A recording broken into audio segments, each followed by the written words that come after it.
So, when you hear the term public officer, you probably picture, I don't know, a motorcade. A big mahogany desk. Right, exactly. Somebody with a fancy title and a signature that can move mountains.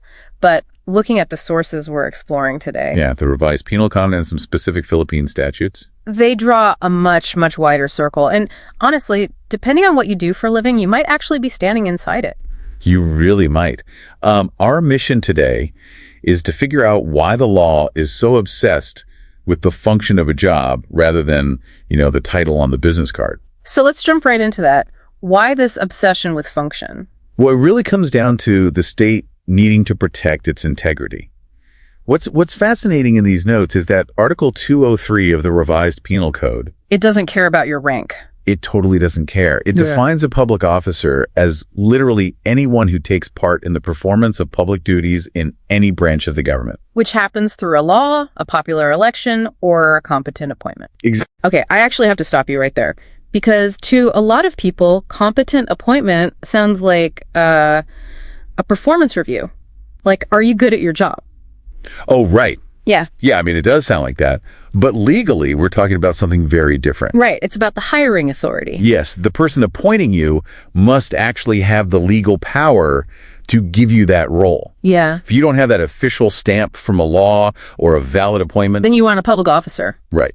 But once you have it, the rules of the game change entirely. It's almost like getting on a VIP list, but instead of getting you into a club, it just puts you under a massive microscope. A very intense microscope, yeah. Speaking of which, there was one detail in the source material that completely caught me off guard. The part about the laborer. Yes. It says even a laborer can be considered a public officer. Like if you're just hired to fix a government roof for a week. The law sees you the same way it sees a senator. That is just wild to me. It sounds extreme, I know. But the code is really clear. If that laborer is temporarily performing public functions, they are legally classified as a public officer. Because the law prioritizes the publicness of the duty itself. Exactly. It ensures that the specific task, whether it's high-level policy or just basic maintenance on public property, is protected and regulated. So for anyone listening, the takeaway here is that the law treats your integrity as a public resource. Right, because in the private sector, a lapse in judgment is an HR issue. But for a public officer, it can be a literal crime against the state. That is a massive so what for our listeners. It's not just a job, it's a legal status with much higher stakes. And it isn't just traditional government offices either. No, not at all. When we look at RA 3919, The Anti-Graft and Corrupt Practices Act. yes, and the plunder law, the definition of government starts to look very different. It's like, it's one thing to define a person, but these laws actually redefine the building they work in. That's a great way to put it. These statutes expand the net to include GOCCs. Government-owned or controlled corporations. Right. So imagine you're working for a corporate entity that feels entirely private. It has a board of directors. A slick corporate logo. A totally private sector vibe. Yeah. But if the government owns or controls it, You're a public officer. you are. And then RA 6713, the Code of Conduct and Ethical Standards, takes it even a step further. It includes the subsidiaries of those corporations. It's a follow-the-money approach. If the public is footing the bill, or the state has a controlling interest, the law wants a receipt. So by including subsidiaries, the code is essentially saying you can't hide public functions behind a corporate logo. Exactly. It prevents people from using layers of corporate structure to avoid accountability when they're effectively acting as agents of the state. So for you listening, if you're a consultant or an employee for a subsidiary of a government bank, You can't just say, oh, I'm in the private sector. right, you can't use that to avoid these ethical rules. Whether you're a temporary laborer or a corporate executive, if you're doing the public's business, you're on the hook for the same high standards. It really challenges the assumption of where the government ends and the private sector begins. The law is looking for anyone handling public wealth or functions. Ensuring there are no loopholes for those who might misuse that position. It's a powerful reminder that in the eyes of the law, the responsibility of public service follows the task, not just the person. Definitely. Well, before we wrap up this exploration into our sources, here is a final provocative thought to mull over. Let's hear it. If the law is broad enough to turn a temporary laborer into a public officer based purely on their task, does that suggest that the public nature of a job is defined more by the impact of the work on the community than the person doing it? Wow, that is a great question. It really makes you wonder where the line between private action and public duty truly begins. We'll be diving back into the notes from the next one, so stay curious. See you then. So, when you hear the term public officer, who pops into your head? A police officer? A senator, maybe? Well, the legal answer is way more surprising than you'd think. It might even include the janitor who cleans their office. Today, we're going to dig into who the law actually considers a public officer. Right? I mean, most of us think we've got a pretty solid idea of who fits that bill. But here's the thing. The law, it really doesn't care about a fancy uniform or a big job title. Nope, it uses a super specific and, honestly, a kind of counterintuitive set of rules. Okay, let's take a few examples. A high-ranking senator? Yeah, for sure. A government clerk shuffling paperwork all day? Probably, right? But what about a janitor? Someone who's just working in a government building on a temporary contract. See? This is where it starts to get a little weird. All right, so let's just dive right in. We're going to unpack the official rulebook and find out how the law can literally take a simple laborer and, almost overnight, turn them into a public officer. It's wild.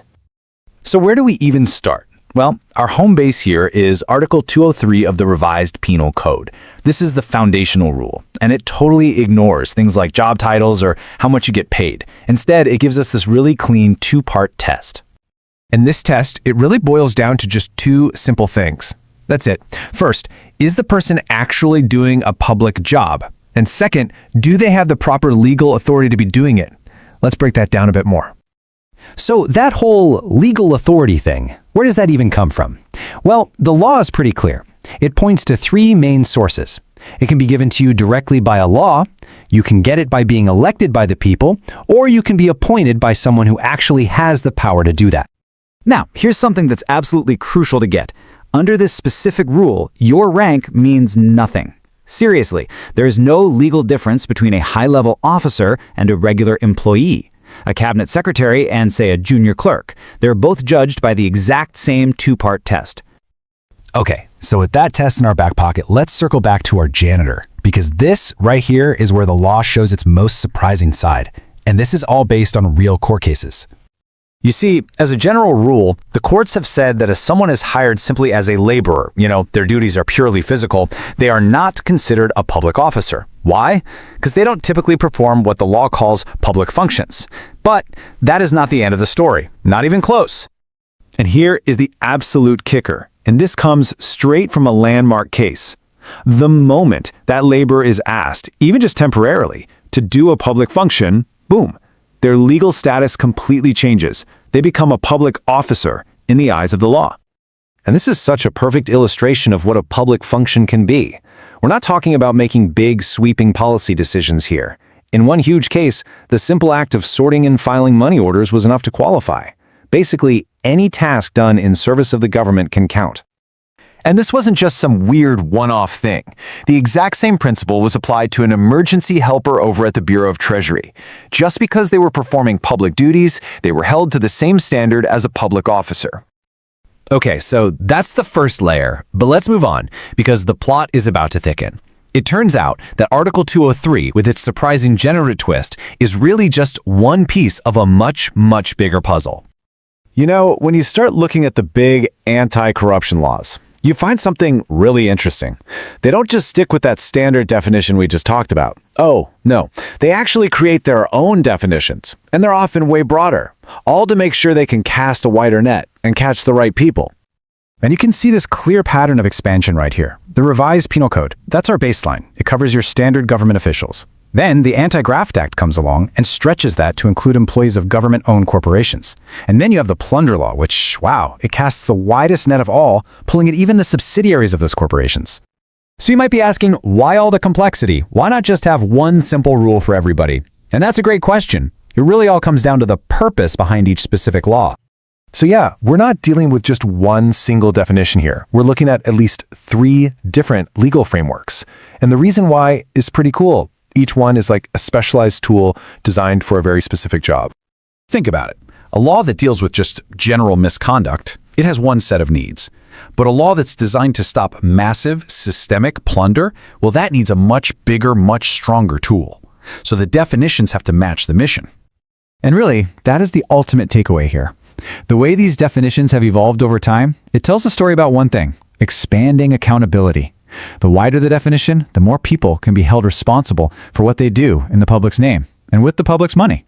Which brings us right back to where we started. From the most powerful senator all the way down to that temporary helper who's just sorting mail, this whole legal framework is built on one simple, powerful idea. If you are performing a public duty, you answer to the public that you serve. And that leaves us with a final and pretty crucial question to think about. These laws work by drawing lines to define who's responsible, but they also force us all to ask, when public trust is on the line, who shouldn't be held accountable? Hello and welcome back to The Deep Dive. I am genuinely thrilled you are here with us today because we're about to tackle a subject that, I will be honest, looks incredibly deceptive at first glance. It really does. If you were to walk past my desk right now and see the stack of papers I'm holding, a dense legal syllabus, excerpts from the Revised Penal Code, textbook commentaries, you might think we were preparing for a bar exam cram session. You might even think this is going to be dry. You might even be tempted to hit skip, but please don't. It does have that dusty library vibe to it, doesn't it? But that is exactly where the best secrets are usually hidden. Exactly. We're looking at crimes committed by public officers. And before anyone tunes out thinking, well, I'm not a senator, so this doesn't apply to me, let me stop you right there. That's the immediate reaction, isn't it? It is. Because what we found in this research is basically a hidden map of landmines that are scattered all over the professional world. We're zooming in on Chapter 1, Preliminary Provisions, specifically Article 203 of the Revised Penal Code. The starting point for everything. And the mission for this deep dive is to answer a single, deceptively simple question. Who exactly counts as a public officer in the eyes of the law? And the answer to that question is probably not what you think it is. Most of us operate on a very intuitive definition. We see a public officer as someone with a motorcade. Someone with a flag on her desk. Someone whose face is on a campaign poster. Power, prestige. Right. I think of the mayor, the congressman, maybe the chief of police. I definitely don't think of the guy sorting mail in the basement. And that is the dangerous assumption. We tend to conflate public officer with public figure, but the law doesn't care about fame. The law cares about function. Function. And as we dig into these sources, we are going to see that the legal net is cast much, much wider than most people realize. We're going to uncover some serious aha moments today. We're going to find out why your job title, the thing you put on your LinkedIn profile, might be totally irrelevant compared to what your hands are physically doing at 2:00 p.m. on a Tuesday. The concept of function over form. It's a recurring theme here. It's probably the most important theme. And we're going to talk about this mind-bending legal reality where a manual laborer, someone hired just to move boxes or sweep floors, is strictly not a public officer, right up until the moment they touch a specific piece of paper. And then poof. And then suddenly, the law looks at them and sees an officer of the republic. It's the laborer loophole, or perhaps more accurately, the laborer trap. It catches people off guard all the time. And we'll also get into how different laws define government differently, which just complicates things further. You think you know what the government is until you read 3 different laws. And each one has its own idea. But before we get into the weeds, I want to plant a scenario in your head. I want you, the listener, to imagine this. Okay. Let's say you pick up a temporary gig. You are between jobs, and you get hired as an emergency helper at a government warehouse. You aren't elected. You aren't a boss. You barely have a desk. You're just helping out. Right, it's just a job. Can you be charged with a crime that is usually reserved for high-ranking cabinet secretaries? It feels like the answer should be no. It feels like there should be a threshold of power you have to cross before you face those kinds of consequences. It feels like there should be a salary requirement at least. Something. Some kind of barrier. But as we are about to see, that threshold is much lower than you think. So let's unpack this. Let's start with the absolute baseline. We have Article 203 of the Revised Penal Code. This is the bedrock definition. What does the text actually say? So if we open up Article 203, the first thing that strikes you is what is missing. It doesn't give us a roster. Like there's no list. It doesn't say the following are public officers, the president, the vice president, the senators, etc. It doesn't work by enumeration. Which is smart because job titles change all the time. If they listed specific titles, the law would be obsolete in 5 years. Exactly. New agencies are created, old ones are abolished. So instead of a list, it gives us a formula. It provides a set of requisites, essentially ingredients, that, if present, create the status of public officer. Okay, let's bake this cake. What are the ingredients? There are two primary components. The first is the action itself, taking part in the performance of public functions in the government. Okay, let's pause on that. Taking part in the performance of public functions. That sounds intentionally broad. It is extremely broad, and that's the point. A public function isn't limited to making speeches or signing treaties. It's not just the ceremonial stuff. Not at all. It is any act that pertains to the administration of government business. If you are collecting a fee, issuing a receipt, filing a tax document, inspecting a building, or even driving a government vehicle to deliver goods, you are performing a public function. So anything that is part of the machinery of the state. You are the hands of the state, even the smallest gear in that machine. Okay, that's the first ingredient. The action. What's the second? The second is the relationship or capacity. Performing public duties as an employee, agent, or subordinate official. Let's chew on that. Employee, agent, or subordinate official. The word agent really stands out to me there. Agent is the catch-all. It's a very powerful word in law. You don't need to be a permanent employee. You don't need tenure. You don't need benefits. So it doesn't matter if you're a contractual worker. Doesn't matter. If you are acting as an agent, meaning you are authorized to act on behalf of the government, you fit the description, and the text clarifies that this applies to the government or any of its branches. So we aren't just talking about the executive branch, not just the president's people. No. Legislative, judiciary, constitutional commissions, local government units. All of it. All of it. If it is a branch of the Philippine government and you are its agent performing a public function, you are in the zone. So it's less about who are you in terms of social standing and more about what are you doing and who are you doing it for. That is the perfect way to frame it. But there is a crucial constraint, a very important one. What's that? We can't just declare ourselves public officers. I can't walk into the Department of Justice, grab a stamp, and start processing papers. I mean, I could, but I wouldn't be a public officer. I'd be a trespasser. You'd be arrested, but not for corruption. A different set of problems. Precisely. So to be a public officer, you need authority. You need to be vested with the power to perform those functions. You can't just decide to help out. And the syllabus lists 3 specific sources where this authority comes from. It's Sure. like 3 legal gateways. Yes. Think of these as the 3 doors through which you enter public office. Door number 1 is direct provision of law. This is when a statute, a law passed by Congress, explicitly says this office exists and this person holds it. The Constitution creates the presidency.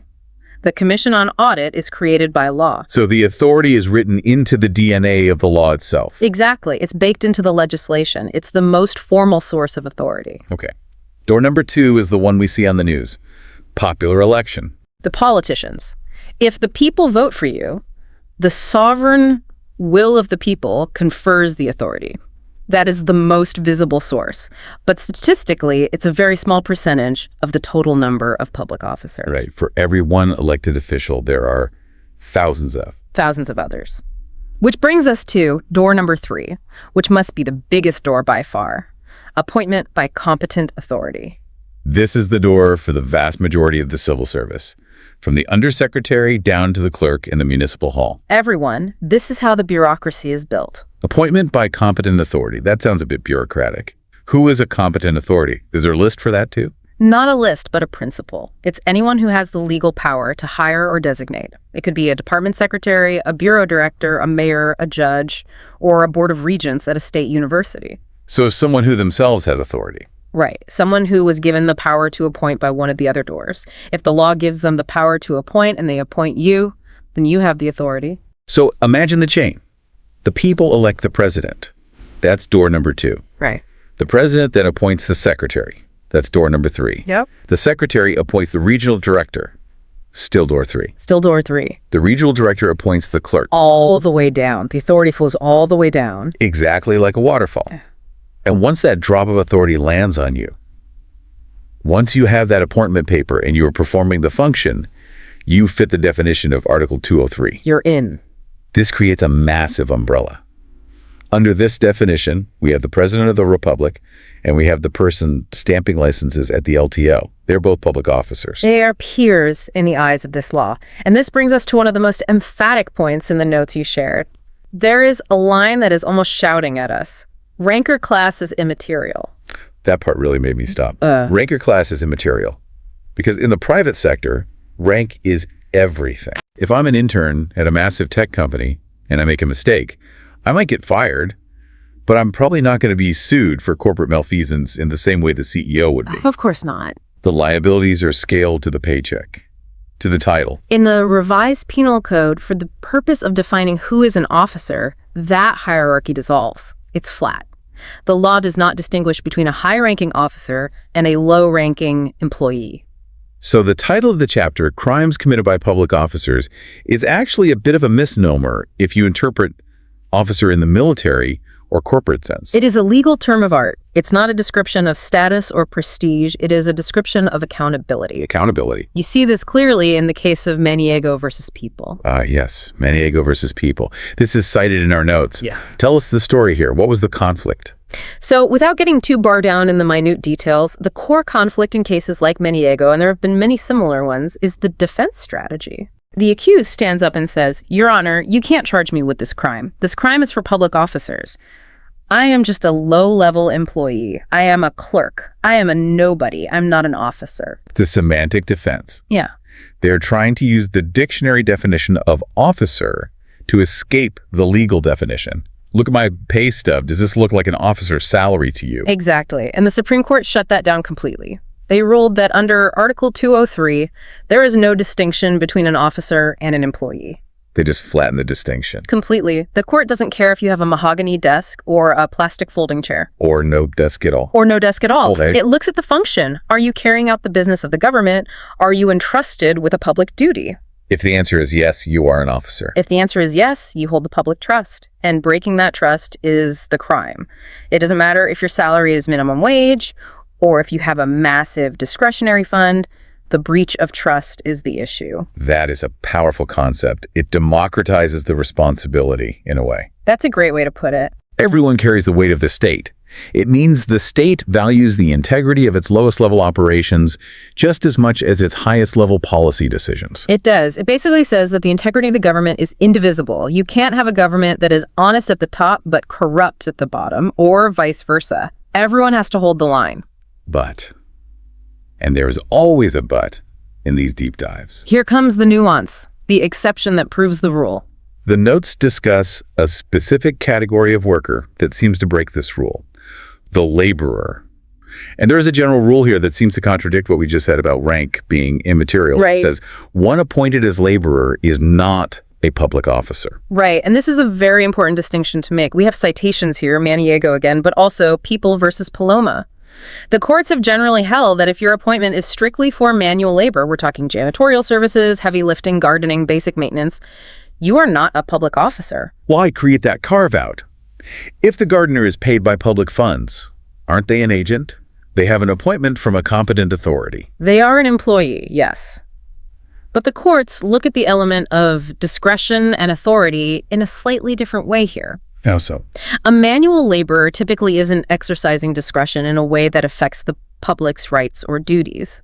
They aren't making decisions. They are performing physical tasks. They aren't taking part in the performance of public functions in the governance sense. That makes intuitive sense.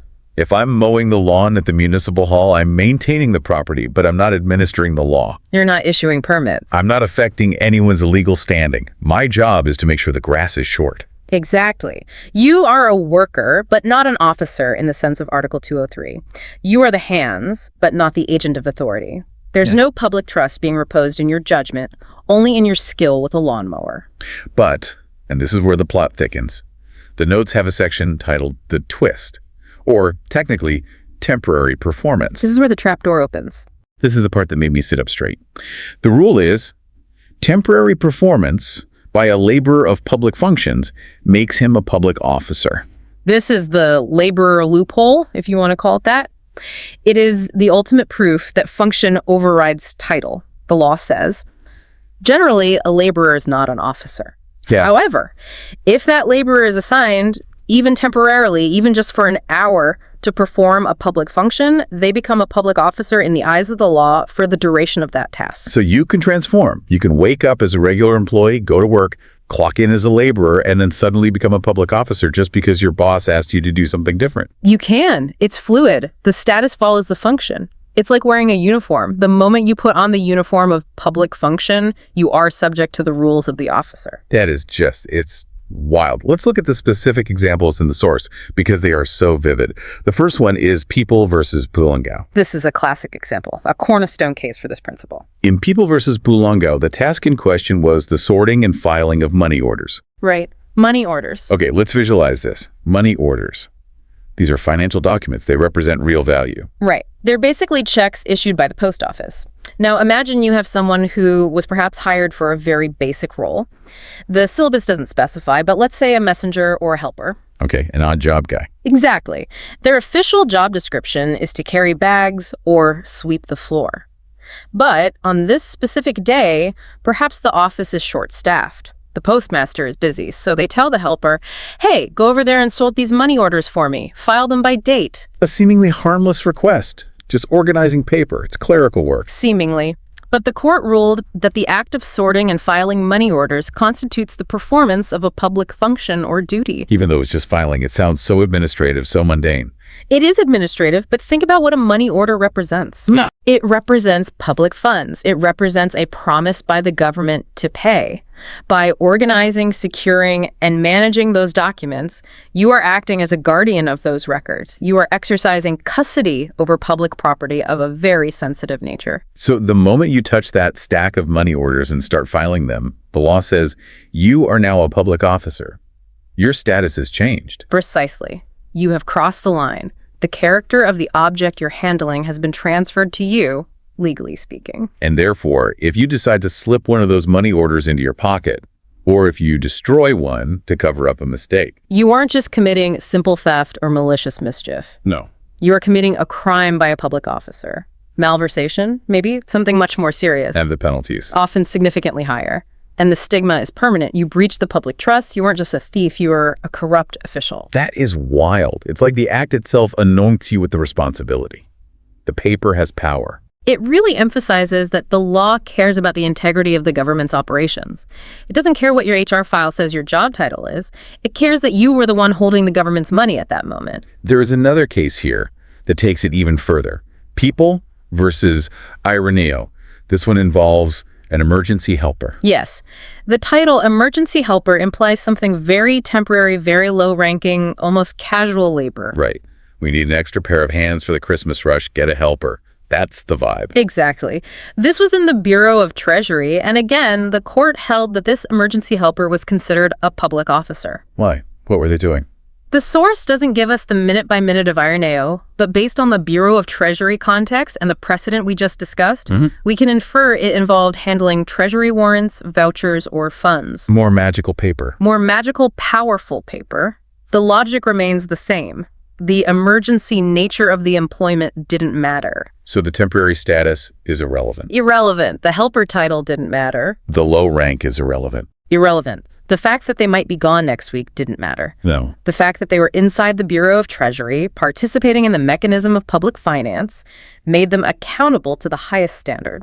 So if we synthesize this, the expert view is that the nature of the work overrides the job title. Always. Every single time. The function test is superior to the title test. It's about the trust reposed in the action. If the public has trusted the government to handle money or documents, and the government hands that task to a helper, the helper assumes the public trust. That is such a crucial distinction. It stops people from using their low rank as a shield. It's the just a temp defense. You can't say, I didn't know better, I'm just a temp. Precisely. The law says you were doing the government's work, you are held to the government standard. Ignorance of your status is not an excuse. Okay, so we've established who a public officer is under the Revised Penal Code, under Article 203. It's broad, it's function-based, and it captures everyone from the president to the emergency helper sorting files. Right. That is the foundational definition. That is the bedrock. For a long time, that was the whole picture. But our source material throws a curveball.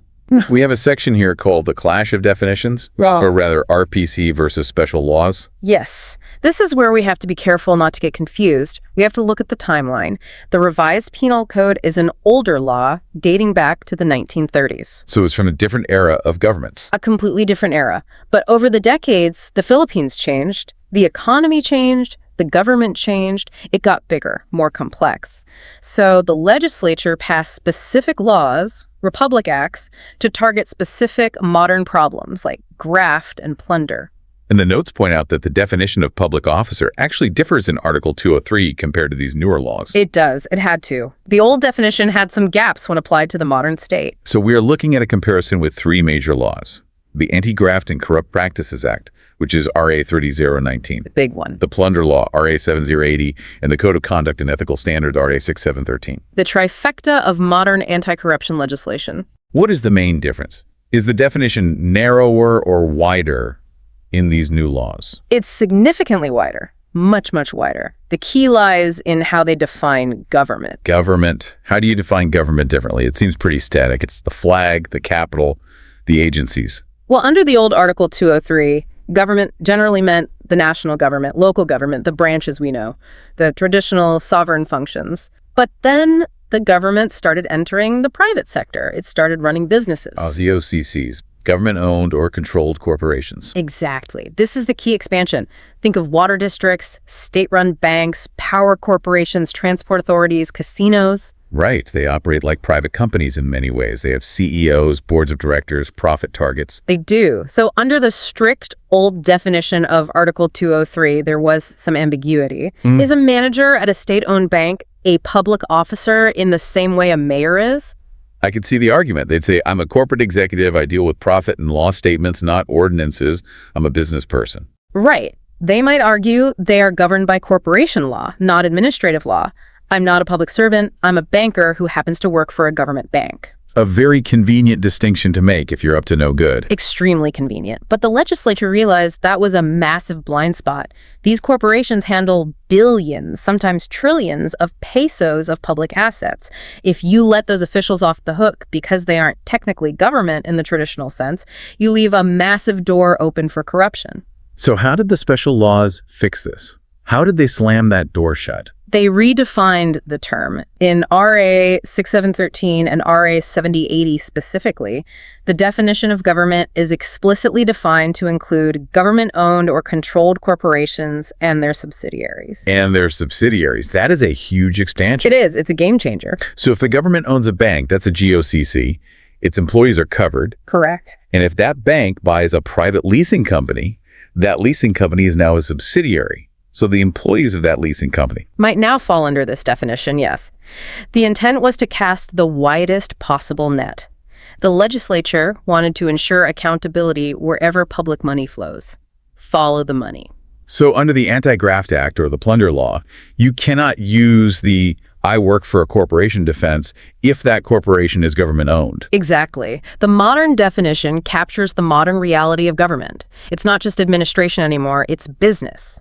And where there is public business, there must be public accountability. That is a critical evolution. It shows the law catching up to reality, which is something you don't always see. It does. And speaking of these special laws, our source material gives us a deep dive into each of them. We should look at what they actually punish, because it gives more context to why the definition of public officer is so important. Let's do it. Let's start with Republic Act number 3019. The Anti-Graft and Corrupt Practices Act. This is the big one we hear about in the news all the time. It is the primary weapon against corruption. The notes highlight Section 3, which defines corrupt practices. This is the laundry list of things a public officer cannot do. Give us the highlights. What's on the list? Well, a big one is they can't cause undue injury to the government or any private party through manifest partiality, evident bad faith, or gross inexcusable negligence. That's a mouthful. Let's break that down. It basically means you can't play favorites. You can't rig a bidding process for your friend. That's manifest partiality. Okay. You can't act with malice or a corrupt motive. That's evident bad faith. And you can't be shockingly careless with your job in a way that hurts people. That's gross, inexcusable negligence. So it covers intent, favoritism, and just extreme incompetence. It does. They also can't give unwarranted benefits to any private party, and they can't enter into contracts that are grossly disadvantageous to the government. But what really caught my eye in the notes is Section 4. It imposes prohibitions on private individuals. Yes. This is a common misconception. People think the Anti-Graft Act only applies to the official. They think, I'm a private businessman, I can't be charged with graft. But Section 4 is clear. How does that work? How can a private person commit a crime meant for public officers? They are charged in conspiracy with the public officer. If you are a private citizen and you induce a public officer to commit a crime, or if you capitalize on your family relation to a public officer to get a deal, you can be liable too. So it takes two to tango. Exactly. Corruption is rarely a solo act. Usually there is the public officer on one side and a private individual, a contractor, a fixer, a supplier on the other. RA 3019 targets both. It says, if you help the officer be corrupt, you are corrupt too. That seems fair. The briber is as guilty as the one who takes the bribe. The law sees them as partners in crime. And Section 5 touches on that family aspect too. Prohibition on specified relatives. Right. This is even more specific. It restricts the relatives of high-ranking officials, president, vice president, senate president, speaker, from doing business with the government in certain ways. This prevents nepotism and conflict of interest at the highest levels. So when we ask who is involved in crimes by public officers, sometimes the answer is the officer's brother-in-law. That's a sobering reminder. Your family connections can legally encumber you. It's designed to create a buffer zone around the public office to protect it from personal influence. It's all about insulating the office from private interests. That's the goal. Moving on to the heavyweight champion of these laws, Republic Act number 7080. The plunder law. This is the heavy hitter, as you said. Plunder is reserved for the most massive scales of corruption. This isn't for small-time stuff. The source notes Section 1D, which defines ill-gotten wealth. What does that mean legally? Ill-gotten wealth is the key term here. It's not just stealing a money order, like in the Belong-Gao case. This is about accumulating assets, properties, business interests, or bank accounts through a combination or series of overt criminal acts. A combination or series, so it's not a one-time thing. It's about a pattern. It's about a systematic looting of the state. The law lists the kinds of criminal acts, like taking kickbacks, misappropriating public funds, taking advantage of an official position to enrich oneself. You have to do these things repeatedly. And Section 2 says the crime is the acquisition, accumulation, or amassing of this wealth. The threshold is usually very high, currently 50 million pesos, but the concept is what matters here. This law was created because the old laws, like Article 203 crimes or simple estafa, weren't enough to capture the magnitude of looting the treasury on a grand scale. It's the difference between shoplifting and bank robbery. Even more than that, it's the difference between robbing a bank and robbing the entire economy. They needed a law that said, you didn't just steal once, you made a career out of stealing from the people. It's a crime of scale. It addresses the pattern, the system of corruption. Yes, it's a crime against the nation's wealth, essentially. And finally, we have Republic Act number 6733, the Code of Conduct and Ethical Standards. This one feels different. It is very different. It's not just about stealing. It's about behavior. It's about ethics. Exactly. It's the Be Nice law, or more accurately, the Be Professional and Ethical law. It governs the day-to-day conduct of the officer. The notes mention Section 7, prohibited acts and transactions. This covers things that might not be theft, but are still wrong. Things like having financial interests in transactions you approve, or soliciting or accepting gifts. The no-gift policy comes from here. Largely, yes. It tries to draw a line between a token of gratitude and a bribe. But the spirit of RA 6713 is interesting because it tries to legislate morality and ethics. It mandates promptness, responsiveness, and simple living. Simple living. That sounds incredibly subjective. How do you enforce that? It is, but the law requires it. Public officials and their families are supposed to lead modest lives appropriate to their positions and income. They shouldn't be flashing extravagant wealth. So, if a public officer is flashing extreme wealth that doesn't match their salary, a fleet of luxury cars, mansions, constant five-star travel, Even if we can't prove they stole it. they might be violating the Code of Conduct. Potentially. It sets a behavioral standard. It says, you are a servant of the people, act like it. It's about maintaining the dignity of the office and the trust of the public. If you look like you're fabulously wealthy on a public servant's salary, it erodes that trust. It really paints a complete picture when you look at all these laws together. It's a whole ecosystem of accountability. The Revised Penal Code, Article 203, defines the person, the public officer, based on function. That's step one. Identify the actor. Then RA 3019, the Anti-Graft Act, stops them from doing corrupt deals. Step two. Prohibit the corrupt transactions. RA 7080, the plunder law, stops them from looting the entire treasury on a massive scale. Step three. Punish the grand scale theft. And RA 6733 tells them how to behave day to day to maintain that public trust. Step four. Regulate the daily ethical conduct. It is a layered defense system. The state is trying to plug every hole from the temporary helper sorting files to the GOCC executive managing millions to the relative of the politician trying to get a contract. It's overwhelming to think about the web of accountability. It is, but it's necessary. The power of the state is immense. It can take your property, it can put you in jail, it can change the course of your life. If you don't check that power at every level, from the clerk to the president, it becomes a tool for abuse. So let's bring this all back home. We started this deep dive asking, who is a public officer? And we found the answer is anyone who performs a public function with authority. It's much simpler and much broader than we thought. It's not about the rank. Rank is immaterial. The Supreme Court said so. It's not about the title. The laborer can be an officer if they do the work of an officer. And it's not just about the government in the traditional sense of capital buildings and agencies. No, the modern definition includes the corporations and subsidiaries owned by the state. The net is cast very wide. So for our listener, the learner, why does this matter? Maybe they aren't planning a heist at the Treasury. Why should they care about the legal definition of an emergency helper? It matters for two big reasons. One is as a citizen, and the other is as a potential public servant yourself. Okay, let's take the citizen angle first. As a citizen in a democracy, vigilance is your responsibility.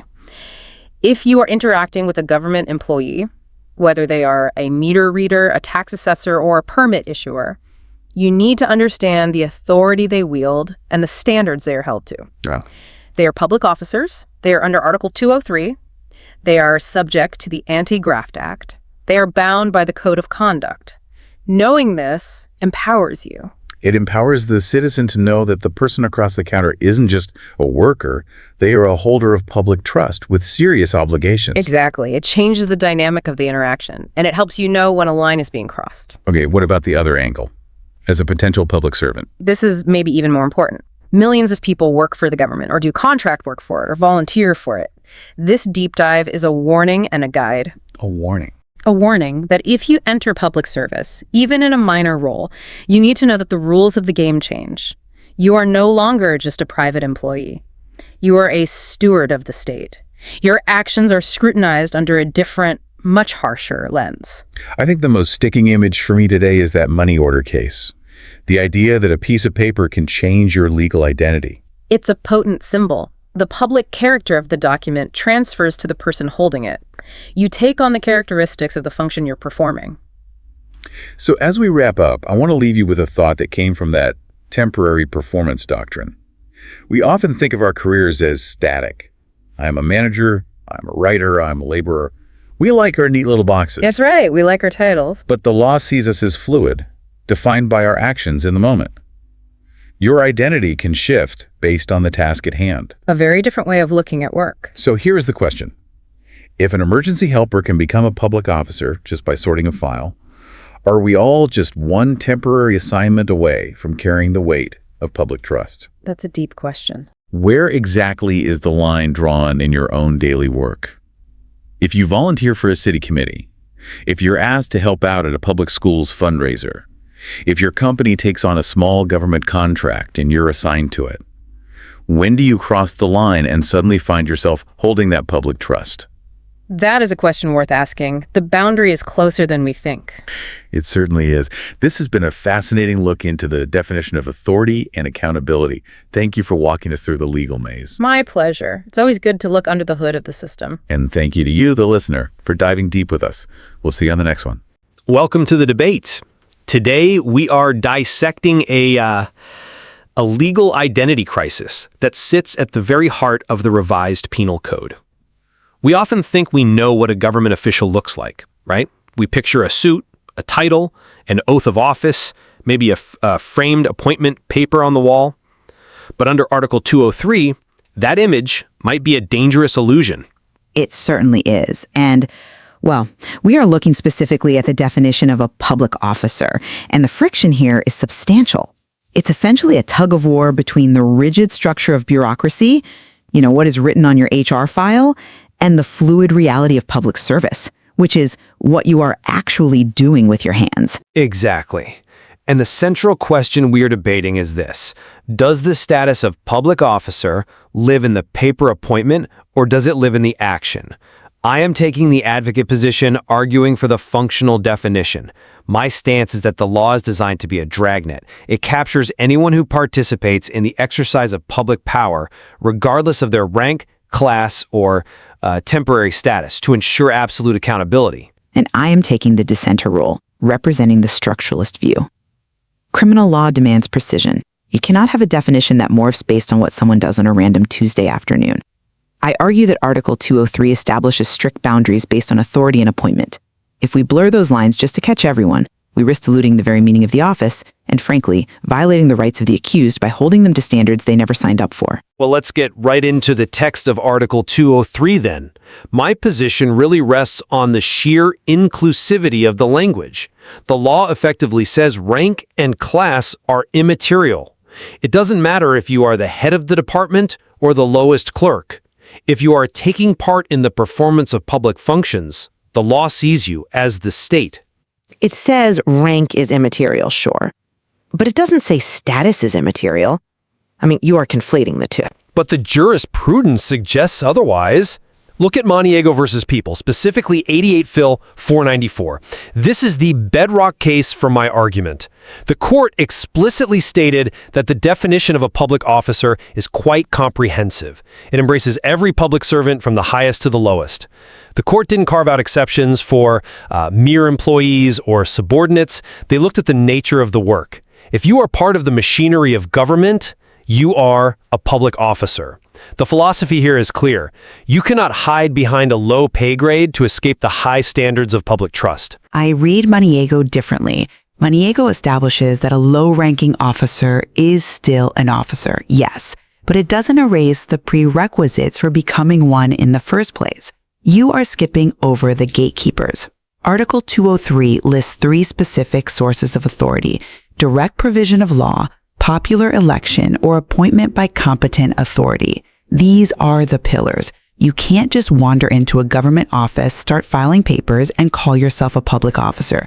There has to be a vestiture of authority. Yeah, but appointment by competent authority is broad enough to cover almost everyone on the payroll, isn't it? Absolutely not. And that is where the labor exception comes in. This is the critical distinction that the functionalist view always tries to ignore. Look at People versus Paloma, 40 OG Supplement 10.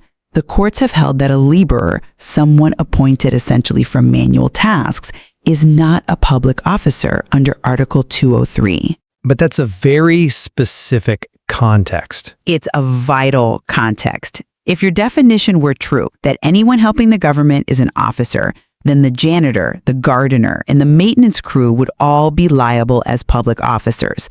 But Paloma tells us they aren't. Why? Because they lack the authority to exercise sovereign will.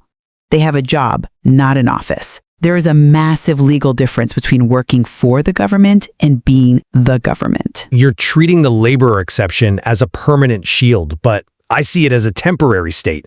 And this is where the debate gets really interesting, and where we need to talk about the switch. Even in Paloma, and certainly in later cases, there is a caveat. A laborer is not a public officer ordinarily, but what happens when that laborer steps out of their lane? They are performing work they aren't authorized to do. Exactly. And does the law shrug and say, well, you're just a laborer, so it doesn't count? No. The moment that laborer performs a public function, the status shifts.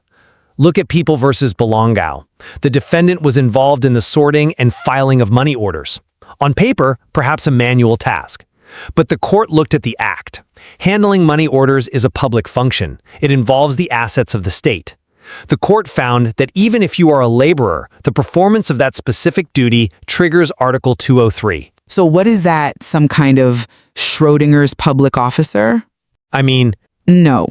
Think about it. You are a laborer at 8 a.m. while sweeping the floor. You're a public officer at 8:05 a.m. when you touch the money order to organize it. And you are a laborer again at 8:10 a.m. when you go back to sweeping. That creates a chaotic legal standard. In Bulengao, the court had to stretch the definition to ensure punishment, but it highlights the flaw in the law. If you need a Supreme Court ruling to determine if a janitor is a public officer at any given second, your definition is too vague. it's not vague, it's responsive. The law has to adapt to the reality of the risk. Consider People versus Ironeo. We had an emergency helper in the Bureau of Treasury. This person wasn't even a permanent employee. They were temporary help.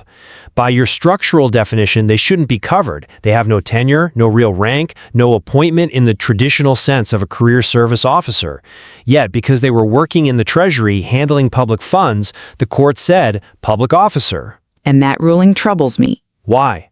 The functional definition protects the public because it focuses on the risk. The risk to the public is the exact same whether the money is stolen by a director or an emergency helper.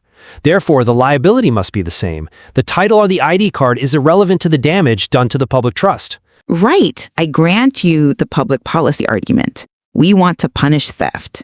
But we are discussing the definition, not just the policy goal. The problem with Ironeo and Bulengao is that they conflate employment with office. There is a deep, fundamental legal difference. An officer holds a portion of the sovereignty of the state. They have discretion. They make decisions that affect the public.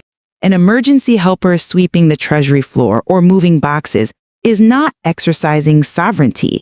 When the courts apply Article 203 to them, they are effectively using a sledgehammer to crack a nut. How so? Because Title VII of the Revised Penal Code carries specific, heavy penalties.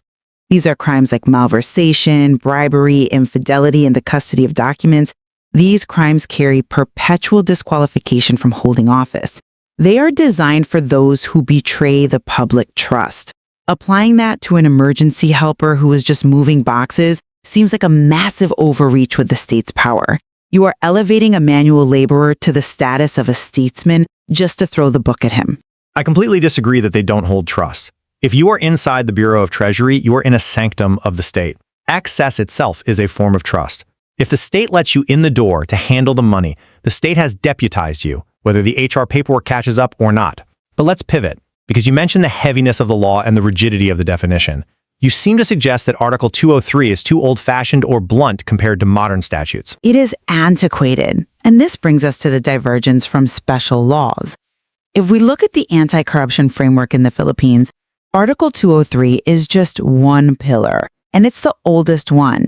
We have Republic Act 3019, the Anti-Graft and Corrupt Practices Act, RA 7080, the Plunder Law, and RA 6713, the Code of Conduct.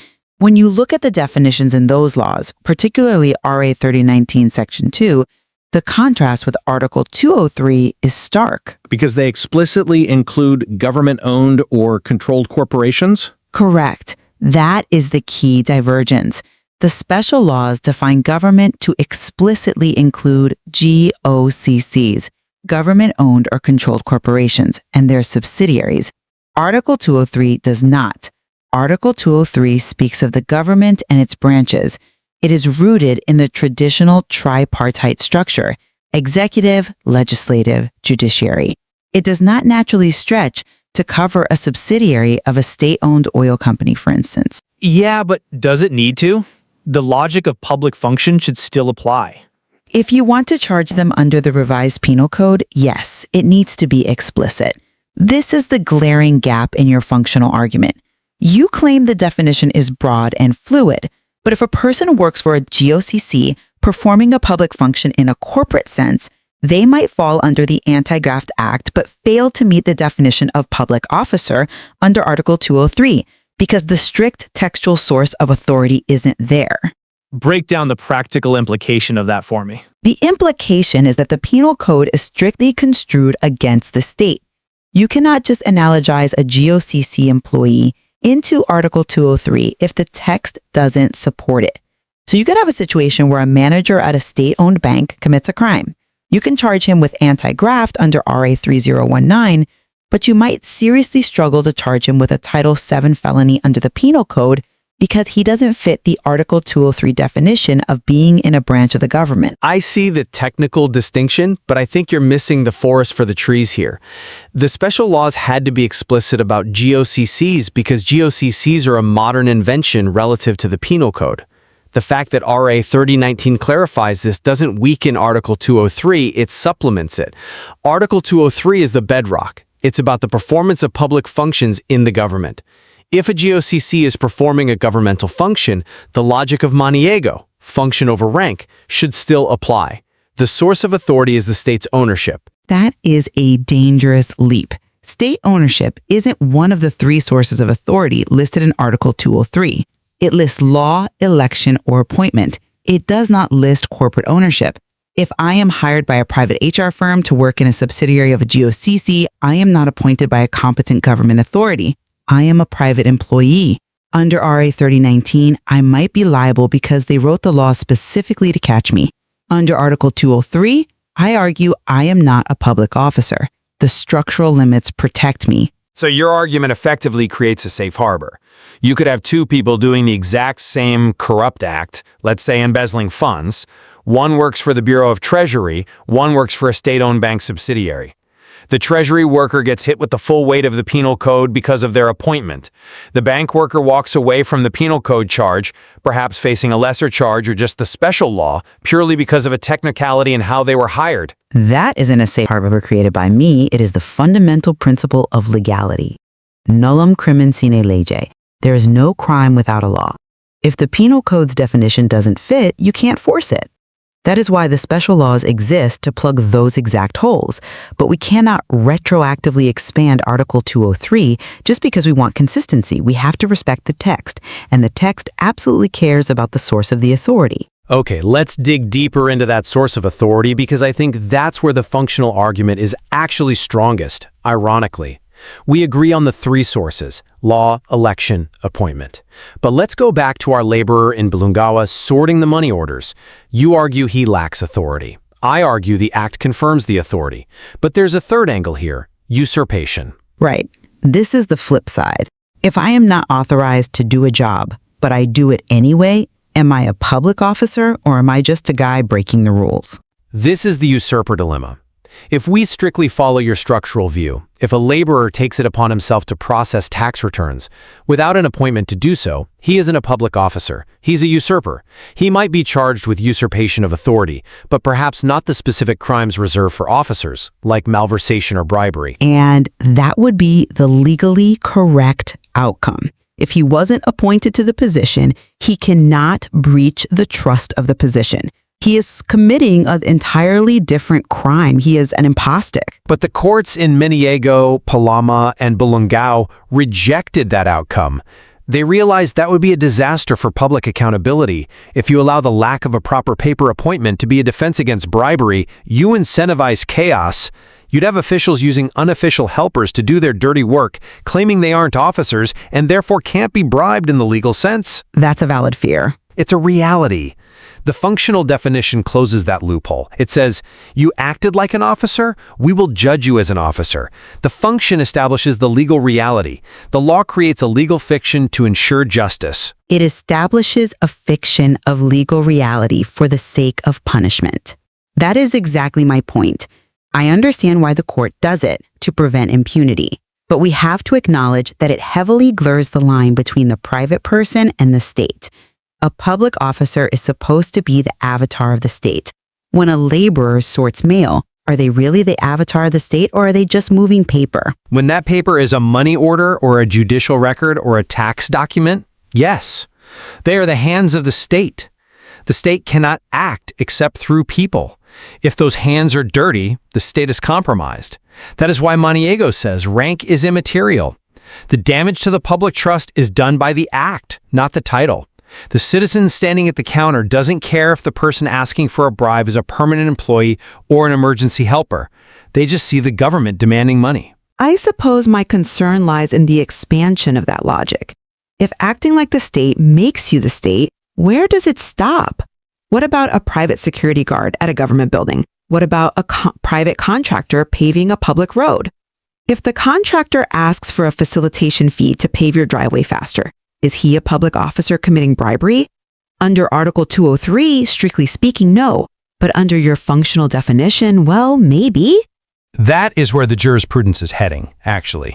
The definition of public function is evolving, but under Article 203 specifically, the connection still needs to be in the government. The contractor is usually distinct, but the security guard, if he is deputized to inspect bags, it gets close. And getting close is what terrifies me in criminal law. Close enough shouldn't be the standard for sending someone to prison.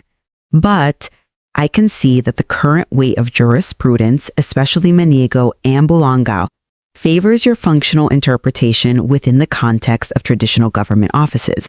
The courts are pragmatic. They want to catch the bad guys. They want to protect the public funds. It's deeply utilitarian. It is, but it leaves us with a fractured definition. We have Article 203 public officers, which are functional but structurally limited to traditional government.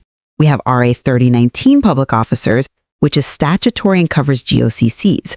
We have laborers who are sometimes officers and sometimes not. It is not a clean ecosystem. To look at the reality on the ground.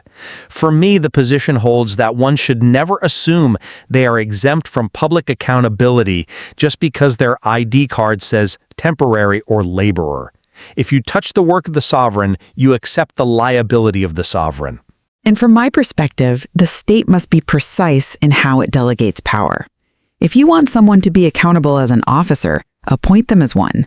Don't rely on judicial gymnastics to turn a laborer into an officer after the fact. It creates uncertainty, and uncertainty is the enemy of due process. That's a fair critique of the administrative side, but in the courtroom, the functional test reigns supreme. For now, but as the government outsources more functions to private entities and GOCCs, the structural limits of Article 203 will undoubtedly be tested again. The old definition might not hold up in a privatized world. There is definitely more to explore in the material as these definitions continue to clash. For Article 203 as it stands, though, it seems it's the work you do that defines who you are. And the authority you hold or pretend to hold, that seals your fate. I encourage anyone listening to dive into the texts themselves. It's a fascinating intersection of title and task. Thank you for walking through this legal maze with us. It's always a pleasure to examine the fine print. Join us next time on The Debate.